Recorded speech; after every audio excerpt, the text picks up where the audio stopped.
ça se peut pas. Bon, la dernière définition que je vous parle, c'est comme ça qu'on a inventé la racine carrée. C'est qu'un jour, quelqu'un s'est dit, « Ouais, mais qu'est-ce qui arrive si je mets un exposant en fractionnaire? » Comme par exemple, 2 à la 1 tiers, fois 2 à la 1 tiers, fois 2 à la 1 tiers, égale 2. Parce que 1 tiers plus 1 tiers plus 1 tiers, ça fait 1, donc ça marche. Il y a quelqu'un qui s'est dit, « Ouais, mais c'est quoi ce nombre-là? Ce nombre-là que je peux multiplier par lui-même 3 fois pour obtenir 2. »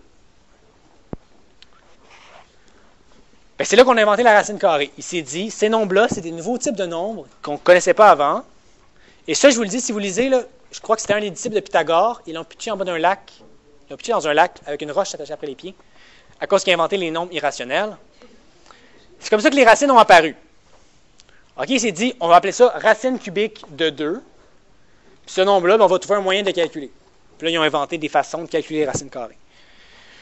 Donc, c'est un nouveau type de nombre qui a été inventé pour répondre à la question quel nombre multiplié par lui-même n fois donne b? Comme ici, quoi à la n va donner b? Puis on a inventé cette notation-là.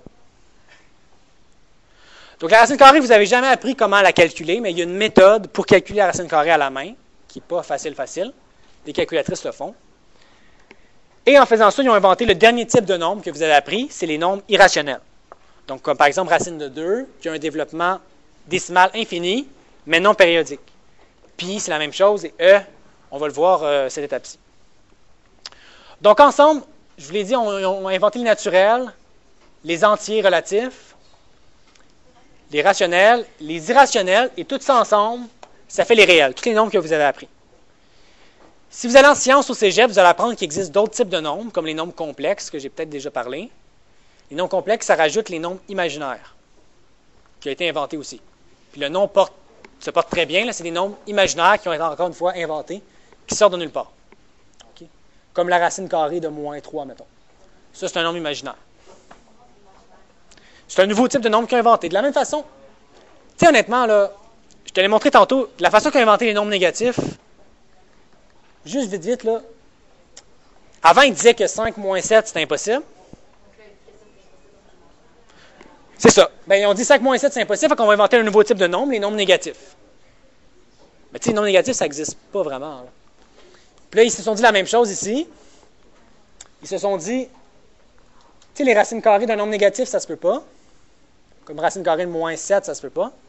Fait qu'ils se sont dit, on va inventer un nouveau type de nombre pour que ça se puisse, pour que ça soit possible. OK, s'il vous plaît, 30 secondes, j'ai fini. Donc, juste pour terminer avec cette loi-là, je fais juste un exemple pour finir. Si je dis racine cubique de, mettons, 7x2a, tout ce qu'il faut comprendre de cette loi-là, c'est qu'une racine, on peut l'écrire à l'aide d'un exposant, ou le contraire.